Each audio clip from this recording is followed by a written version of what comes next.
Bonjour à tous, je suis particulièrement heureuse de vous présenter la première édition du Fait de l'actualité. Il en sera ainsi chaque semaine et nous comptons sur votre fidélité. Cette semaine, le Fait de l'actualité, c'est le bureau politique très attendu du PDCI sur le projet du parti unifié RHDP. C'était hier au siège du PDCI. Beaucoup de tensions au dehors et dans la salle, deux camps étaient bien en face. Ceux qui veulent maintenant la concrétisation de ce projet politique soi-disant en passant ont été très chahutés, y compris le vice-président de la République et le président du Sénat.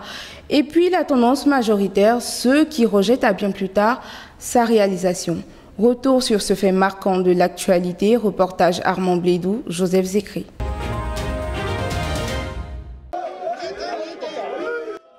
Le président du Sénat, Jeannot Soukouadio, hué par les militants à la fin du bureau politique. Cette image montre la tension qui a prévalu à cette rencontre qui, quoiqu'elle ait endossé le parti unifié, soumet sa ratification à l'alternance en 2020. Le bureau politique affirme son soutien au président du parti et endosse la signature de l'accord politique du RHDP relatif à la création d'un parti unifié. Le bureau politique, face aux enjeux futurs et soucieux de la préservation de l'union des militants autour du président du parti, décide le report du 13e congrès ordinaire du PDCI-RDA après l'élection présidentielle de 2020, la prolongation du mandat du président du parti, la prolongation des mandats des autres organes et des structures spécialisées du parti. Comme l'avait annoncé Enrico Nambédié, le PDCI ne disparaîtra donc pas au profit du RHDP. Mieux, le vieux parti se positionne pour l'échéance de 2020. Autre fait marquant de ce bureau politique, l'important dispositif sécuritaire mobilisé pour la circonstance. Après plusieurs heures de débat houleux, tendu, les deux camps espèrent avoir coupé la part en deux. Mais pas si sûr. Propos recueillis et rassemblés par Armand Blédou et Joseph Zécry. Les débats ont été francs, directs, parce que le sujet, évidemment, exigeait cela. Et à l'issue de ce bureau politique, je crois que le PDCI sort renforcé. Il y a eu un débat, mais bon, il y a certaines personnes qui ne comprenaient pas. On a dû leur expliquer, et comme toute explication, cela a entraîné à susciter des questions et des chahuts, mais cela fait partie de la vie démocratique.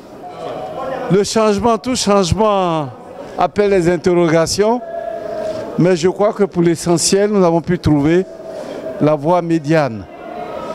Puisque la signature du président Henri Konan Bédié sur l'accord politique portant création du parti unifié a été endossé par le bureau politique.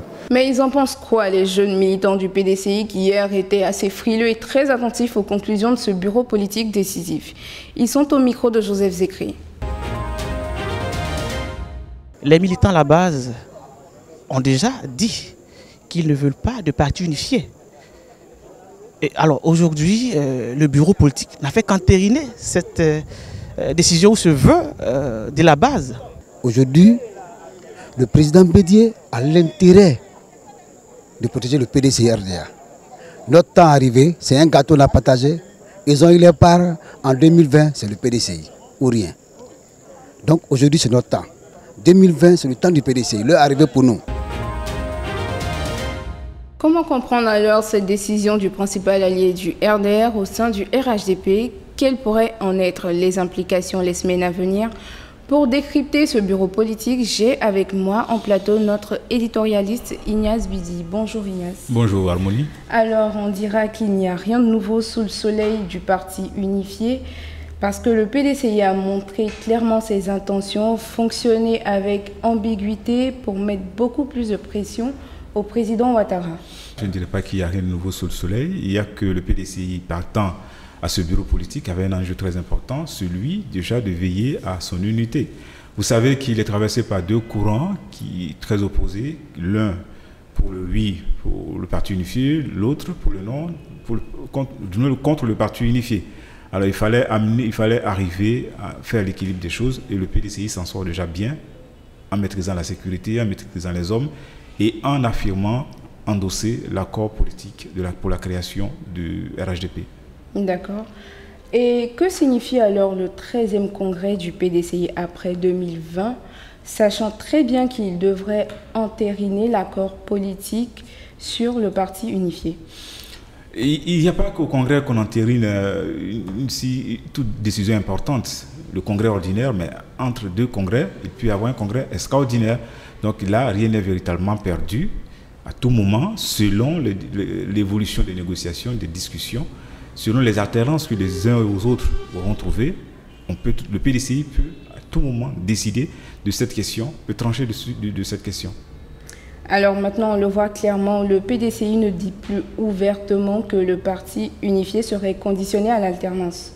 Ah non, depuis, certainement, à l'occasion de ce bureau politique, le PDCI n'a pas affirmé, mais depuis tout le temps, depuis les réunions tenues en 2017, fin 2017 jusqu'à 2018, maintenant, le PDCI est resté constant.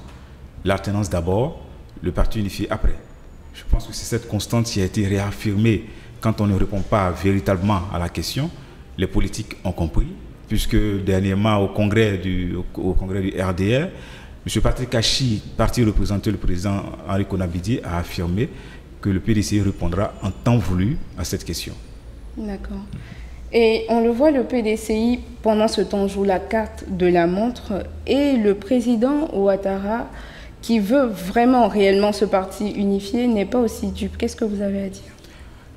Le président Ouattara, j'allais dire tout le RDR, a compris depuis la participation de ce porte-parole, le représentant du PDCI à leur congrès, que le PDCI, à l'occasion de ce bureau politique, ne répondrait pas par l'affirmatif. Vous comprenez?